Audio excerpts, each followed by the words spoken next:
India TV YouTube channel को corona के खिलाफ उत्तर प्रदेश के मुख्यमंत्री योगी आदित्यनाथ एक्शन मोड में हैं। सीएम योगी लगातार दौरे पे दौरे कर रहे हैं। अलग अलग जिलों में पहुंचकर कोविड से निपटने की तैयारियों का जायजा ले रहे हैं। यूपी के मुख्यमंत्री इस वक्त देवरिया में हैं और कोरोना कंट्रोल रूम का जायजा ले रहे हैं। यूपी में कोरोना कितना कंट्रोल है, यूपी के शहर शहर गांव गांव से योगी को क्या रिपोर्ट मिली है, इंडिया टीवी संवाददाता विशाल प्रताप सिंह ने योगी आदित्यनाथ से एक्सक्लूसिव बात की है। देखिए दूसरी लहर पर यूपी के सीएम का यह पहला इंटरव्यू। उत्तर प्रदेश में कोरोना को लेकर के क्या हालात हैं, उत्तर प्रदेश में सरकार किस तरीके से कोरोना के खिलाफ जंग लड़ रही है, बातचीत करने के लिए हमारे साथ मौजूद हैं इंडिया टीवी पर एक्सक्लूसिव उत्तर प्रदेश के मुख्यमंत्री योगी आदित्यनाथ जी। सर, सीधा सवाल मेरा आपसे ये है कि आप पश्चिमी उत्तर प्रदेश गए, नोएडा, गाजियाबाद गए, बुंदेलखंड और पूर्वांचल, उत्तर प्रदेश में इस समय कोरोना की क्या हालात है, सरकार क्या कर रही है? कोरोना उत्तर प्रदेश में पूरी तरह नियंत्रित है। हम लोगों ने आदरणीय प्रधानमंत्री जी ने जो मंत्र ट्रिपल टी का देश को दिया था कोरोना के खिलाफ लड़ाई का शुरुआत करते समय, ट्रेस, टेस्ट एंड ट्रीट, हमने इसको अक्सर सब लागू किया। उसका परिणाम रहा, फर्स्ट वेव को भी हम लोगों ने पूरी तरह नियंत्रित किया और सेकंड वेव को भी हम लोगों ने पूरी तरह नियंत्रण करने में, और उन सभी विशेषज्ञों की द्वारा जो एक आशंकाएं व्यक्त की जा रही थी यूपी के बारे में, यहाँ की बृहद आबादी को ध्यान में रख करके जो बातें की जा रही थी उसको भी निर्मूल साबित किया है। विपक्ष आरोप लगा रहा है कि उत्तर प्रदेश में सरकार की तरफ से जो मौत के आंकड़े हैं उसको छुपाया जा रहा है। देखिए, सरकार किसी आंकड़े को छुपाती नहीं है। जो चीज़ भी ये पोर्टल पर है, ऑनलाइन पोर्टल है, कोई भी व्यक्ति उसको देख सकता है।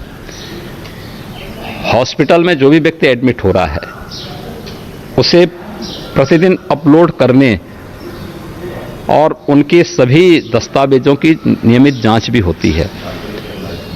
सरकार ने, चाहे वह जांच का हो, यूपी के बारे में लोग कहते थे कि यूपी में जांच नहीं हो रहे हैं। यूपी तो देश के अंदर सर्वाधिक टेस्ट करने वाला राज्य है। लगभग 4.25 करोड़ टेस्ट यूपी ने अब तक किए हैं, और तब भी कहते थे कि यूपी में टेस्ट नहीं हो रहे हैं। 3.5 लाख टेस्ट हम प्रतिदिन कर रहे हैं, तब भी हमसे कहा जाता है कि टेस्ट नहीं कर रहे हैं। तो ये वही लोग हैं जिन्होंने अपने कार्यकाल में कभी कुछ नहीं किया है। यूपी के लोगों के सामने पुअर हेल्थ इंफ्रास्ट्रक्चर है, तो इसके लिए ये लोग जिम्मेदार हैं। हम लोगों ने तो पिछले 6-7 वर्षों में मोदी जी के नेतृत्व में देश के अंदर हेल्थ इंफ्रास्ट्रक्चर के लिए बहुत कुछ किया है, चाहे वह एम्स के निर्माण का हो, मेडिकल कॉलेजेस की श्रृंखला का हो, एडवांस लाइफ सपोर्ट एम्बुलेंसेज हर जनपद को उपलब्ध करवाने का हो, या फिर गांव-गांव में और सबसे छोटी इकाइयों में भी स्वास्थ्य सुविधाओं को पहुंचाने का हो। ये कार्य भारतीय जनता पार्टी ने किया है और उसके बल पर ही हम लोग इस लड़ाई को मजबूती से आगे बढ़ाने में सफल हो रहे हैं। सर, प्रियंका गांधी वाड्रा की तरफ से कल एक वीडियो ट्वीट किया गया, प्रयागराज का वो बताया जा रहा है। उसमें कहा जा रहा है कि जो वीडियो में दिख रहा है कि कुछ लोग चुनरी को उठा रहे हैं। प्रियंका गांधी वाड्रा की तरफ से आरोप लगाया गया है कि सरकार ने लोगों का इलाज नहीं कराया और मरने के बाद भी उनको वो हक नहीं मिल रहा है जिसको उनको मिलना चाहिए। देखिए, भारतीय परंपरा, संस्कृति और संस्कारों की जब जानकारी हो तो व्यक्ति इस प्रकार के वक्तव्यों से परहेज भी करे। मुझे लगता है कि जो लोग उस कार्य के साथ जुड़े हुए हैं उन लोगों का भी, और जिनका अंतिम संस्कार वहाँ पर उनके परिजनों ने किया, उनका भी अपमान करने वाले वक्तव्य हैं ये। मुझे लगता है कि ये चीज़ दिखाती है कि व्यक्ति को वास्तविक हकीकत की जानकारी नहीं है। इटावा सर, आप जब गए तो वहाँ पर निकलने के बाद आपके हेलीपैड को गंगा जल डाला गया, ये किस तरीका का कृत्य है आखिर? एक अच्छी बात है भाई, कम से कम माँ गंगा के प्रति इसी बहाने उन्होंने स्वीकार किया ना, गंगा जल पवित्रता का प्रतीक है।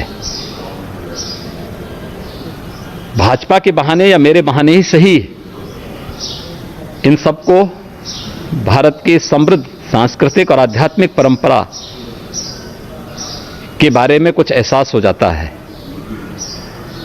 मेरा जो काम था वो मैंने किया, जो उनका जो काम था वो लोग अपना काम कर रहे हैं। थर्ड वेव को लेकर के साहब लगातार दौरा कर रहे हैं। गोरखपुर में कल हम आपके साथ मौजूद थे, यहाँ पर वार्ड बनाए गए हैं, पीको वार्ड, ताकि बच्चों को पूरी तरीके से सुरक्षित रखा जा सके। थर्ड वेव को लेकर के उत्तर प्रदेश सरकार क्या कर रही है? देखिए, हमारी पूरी तैयारी चल रही है। हर मेडिकल कॉलेज में 100 बेड का हम लोग पीडियाट्रिक आईसीयू बना रहे हैं। बहुत जगह काम प्रारंभ हो चुके हैं। हर डिस्ट्रिक्ट हॉस्पिटल में 25 से 30 बेड का पीडियाट्रिक आईसीयू बना रहे हैं।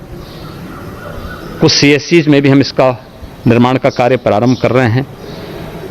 हेल्थ सेंटर, प्राथमिक स्वास्थ्य केंद्र और सामुदायिक स्वास्थ्य केंद्रों की स्ट्रेंथनिंग की जा रही है।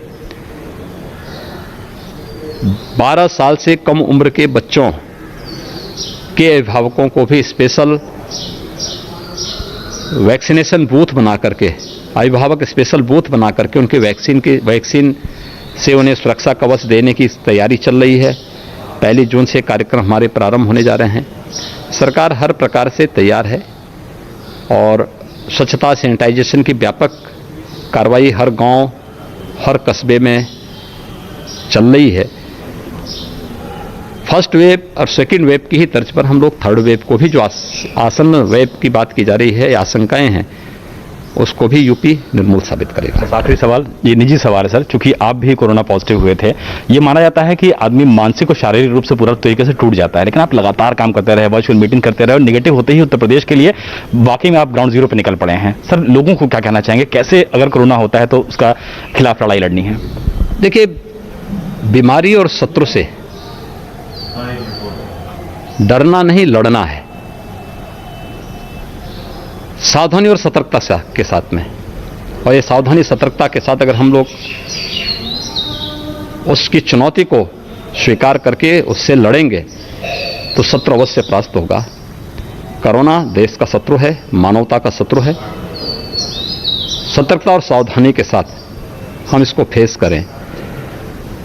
भयभीत होने की आवश्यकता नहीं, लेकिन सावधानी और सतर्कता आवश्यक है। जिन्होंने ट्विटर पे, फेसबुक पे उल्टी सीधी पोस्ट की, जिन्होंने पहले की फोटो उठा करके मौजूदा हालात को बता दिया, उनके खिलाफ भी सरकार कार्रवाई करेगी क्या? एक गैर जिम्मेदाराना रवैया है। कोरोना के खिलाफ देश की लड़ाई को कमजोर करने की स्थिति है और ये बड़ा दुर्भाग्यपूर्ण है कि जब आदरणीय प्रधानमंत्री जी के नेतृत्व में देश कोरोना के खिलाफ लड़ाई लड़ रहा है, तब विपक्षी दल गैर जिम्मेदाराना बयान, हरकत और ट्वीट करके देश की लड़ाई को कमजोर कर रहे हैं। यह अत्यंत ही गैर जिम्मेदाराना रवैया है और ये देश की कोरोना के खिलाफ लड़ाई को कमजोर करने की शरारतपूर्ण चेष्टा भी। और बातचीत करने के लिए बहुत बहुत शुक्रिया। तो मुख्यमंत्री योगी आदित्यनाथ लगातार ग्राउंड जीरो पर मौजूद हैं और वो लगातार ये कोशिश कर रहे हैं कि थर्ड वेव को लेकर के निश्चित तौर पर उत्तर प्रदेश में वो सारी तैयारियां पूरी कर ली जाएं, जिसके लिए वो लगातार ग्राउंड जीरो पर मौजूद हैं। विपक्ष पर जमकर हमला बोला, इंडिया टीवी से बेबाकी से बातचीत की मुख्यमंत्री योगी आदित्यनाथ ने और कहा कि इस लड़ाई में सबको साथ देने की जरूरत है, बल्कि कोरोना के खिलाफ लड़ाई को कमजोर करने की कतई जरूरत नहीं है। क्या नाम है? मनोज के साथ विशाल प्रताप सिंह, इंडिया टीवी, गोरखपुर। नमस्ते, मैं हूं मीनाक्षी जोशी। वीडियो और खबरों से अपडेट रहने के लिए India TV YouTube channel subscribe करें, बेल आइकन दबाना ना भूलें। जुड़े रहें इंडिया टीवी के साथ।